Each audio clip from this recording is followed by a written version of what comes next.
Dans l'assemblée des saints, assoiffé je me tiens, que ton onction descende sur moi. Conscient que mon destin est dans le creux de ta main, que ton onction descende sur moi. Je suis disposé, assoiffé, que ton onction descende sur moi. Je suis disposé, assoiffé, que ton onction descende sur moi.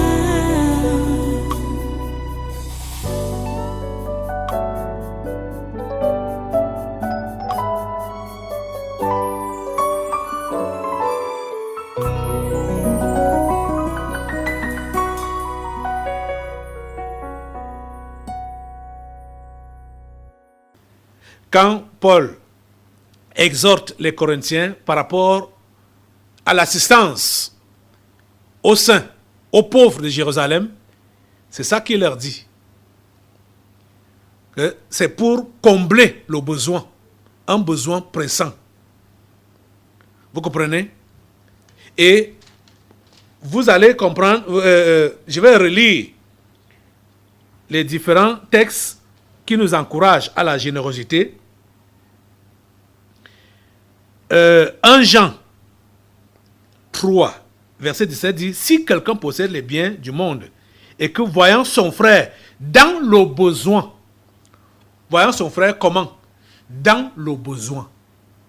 La générosité rencontre le besoin. Vous comprenez? La générosité rencontre le besoin. Ce n'est pas là, la générosité n'est pas là pour satisfaire les goûts,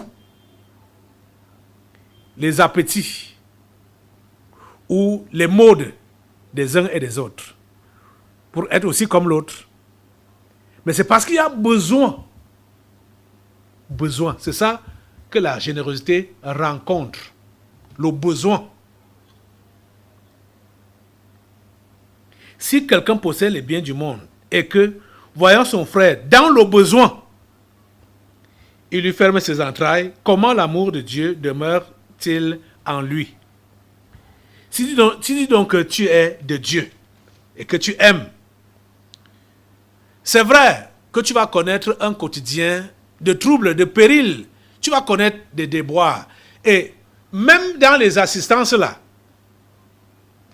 même dans la générosité, il va arriver que tu pourras aider faussement les gens. Tu vas tomber entre les mains des faux. C'est vrai. Mais ça ne doit pas t'amener à changer d'attitude. Tu comprends? Ça ne doit pas t'amener à changer d'attitude. Je vous dis que tout vrai esclave de Dieu comprend ces principes et ne peut pas refuser de continuer à manifester le caractère de Dieu qui est donc l'amour vis-à-vis des autres. Parce que s'il faut regarder ça, vraiment, c'est la démission. Mais on ne doit pas regarder ça en tant qu'esclave de Jésus-Christ, parce qu'on sait qu'on n'a rien à réclamer. Puisque déjà, ce qu'on donne, ou ce qu'on a donné, ce qu'on nous a volé là, ou ce qu'on nous a escroqué là, est-ce que c'était pour nous? Ce n'était pas pour nous. C'était les possessions de Dieu, c'était les biens de Dieu. Et s'ils ont volé les biens de Dieu, s'ils ont escroqué les biens de Dieu, ça va. Bon, nous n'avons pas été vigilants. On va lui demander la grâce de nous donner la vigilance pour la prochaine fois. Mais notre cœur doit toujours être large pour voler au secours de ceux-là qui en ont besoin. Vous comprenez ça? C'est ça que la Bible nous enseigne. Les amis, que vos esprits s'ouvrent. Les amis, que vos esprits s'ouvrent. Et je vous dis, n'importe quel chrétien doit être large et peut assister les autres n'importe quel chrétien. Je vous ai pris l'exemple du prophète Jean-Baptiste.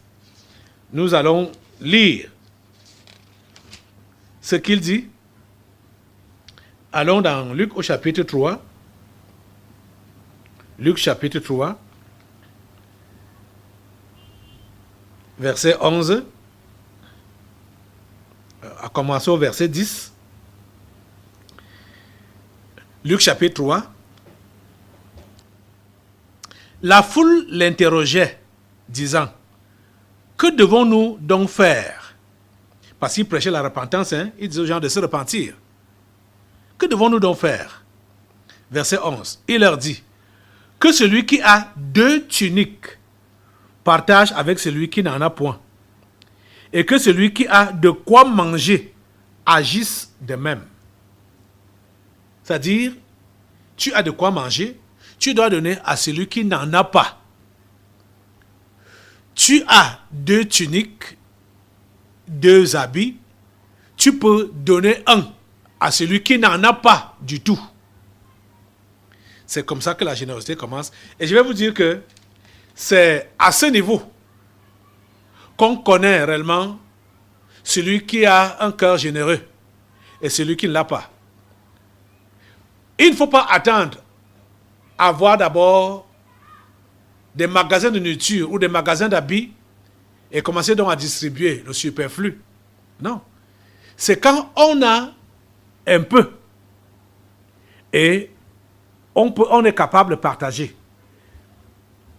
Je me rappelle maintenant du moins, quelque chose qui se dit souvent. S'il y a pour un, il y a pour 2. Ça veut dire quoi? S'il y a même pour un là, on peut partager ça, on peut diviser ça. Et chacun prend un morceau. Donc, on comprend que être généreux, ce n'est pas avoir... pour être généreux, il ne faut pas attendre à avoir d'abord beaucoup, amasser beaucoup. Ça commence, c'est le cœur qui donne. Quand tu as le peu que tu peux avoir, sois capable de partager avec celui qui n'en a pas. Pas celui qui veut ajouter à sa part, ou celui-là qui veut varier. Je veux que vous compreniez bien ce que j'enseigne là.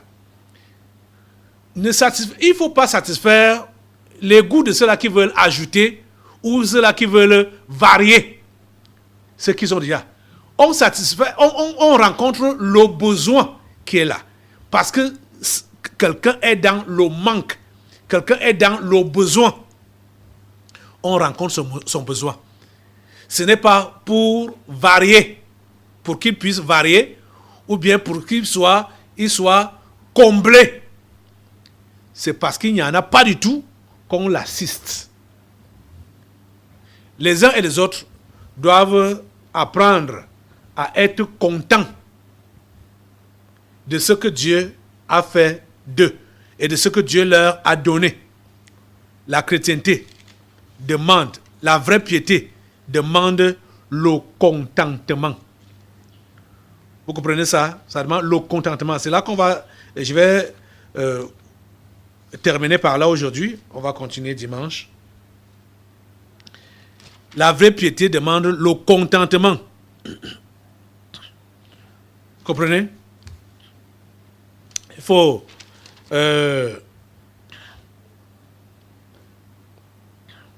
ok. Allons dans 1 Timothée. 1 Timothée chapitre 6. 1 Timothée chapitre 6. À partir du verset 3. Si quelqu'un enseigne de fausses doctrines et ne s'attache pas aux saintes paroles de notre Seigneur Jésus-Christ et à la doctrine qui est selon la piété, il est enflé d'orgueil. Il ne sait rien et il a la maladie des questions oiseuses et des disputes des mots, d'où naissent l'envie, les querelles, les calomnies, les mauvais soupçons. Les vaines discussions d'hommes corrompus d'entendement, privés de la vérité, et croyant que la piété est une source de gain. C'est en effet une grande source de gain que la piété avec le contentement. Vous comprenez? Verset 7. Car nous n'avons rien apporté dans le monde et il est évident que nous n'en pouvons rien emporter. Verset 8. Si donc nous avons la nourriture et le vêtement, cela nous suffira. Vous comprenez? Voilà ce que la Bible enseigne. Le contentement. Donc, ceux-là qui comprennent mal, ils ont ce que Dieu leur a donné. Ils ne se contentent pas de ça. Et ils usent de mendicité pour vouloir augmenter ou varier. Ce n'est pas un bon esprit. Ce n'est pas un bon esprit. La vraie piété rime avec le contentement. Ça veut dire qu'on est content de ce que Dieu nous donne au jour le jour. Vous avez compris ça? La Bible ne supporte pas les paresseux. La Bible ne supporte pas les mendiants. Et la Bible encourage à la générosité pour rencontrer les besoins réels. Vous devez travailler avec l'Esprit de Dieu. C'est lui qui donne le discernement. Et s'il arrive même qu'il vous refuse le discernement pour vous éprouver, en vous faisant tomber dans certains trucs, c'est notre vécu quotidien. Nous sommes appelés à vivre cela au quotidien. Les périls. Donc, ça ne sera pas nouveau. Vous comprenez? Donc, pas question de se décourager, ou de se lamenter, de baisser les bras, ou de changer d'attitude, soit vis-à-vis de Dieu ou vis-à-vis des autres. Je vais m'arrêter là, on va continuer dimanche. Lève-toi pour la prière. Alléluia. Demande à Dieu la grâce de pouvoir être au centre de sa volonté par rapport à tout ce que tu as reçu comme enseignement, soit pour l'assistance et pour le travail. Ne sois pas paresseux. Décide-toi de ne jamais être paresseux. Décide-toi de ne jamais être mendiant. Mais n'utilise pas aussi l'orgueil. Ne sois pas orgueilleux. Il peut arriver des gens qui ont fourni des efforts. Mais, dans sa disons, travail, ils fournissent des efforts.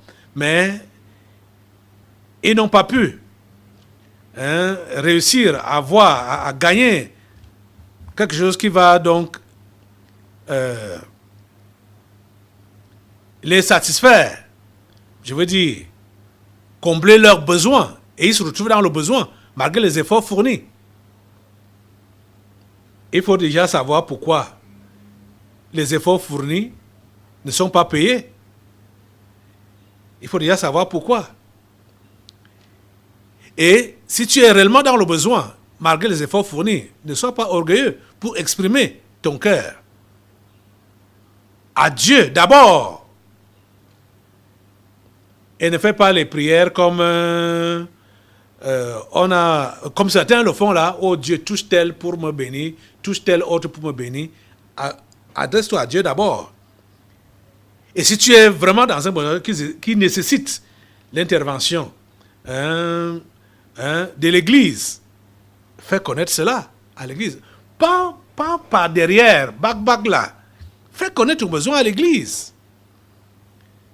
Donc prie Dieu vraiment que tu sois dans sa parfaite volonté par rapport à toutes ces instructions qui vous sont données. Seigneur, aide chacun à être au centre de ta volonté. Nous te prions de le faire au nom puissant de Jésus. Amen. Assois-toi. Nous allons maintenant passer aux délivrances prophétiques. Dans l'assemblée des saints, assoiffés fait, je me tiens.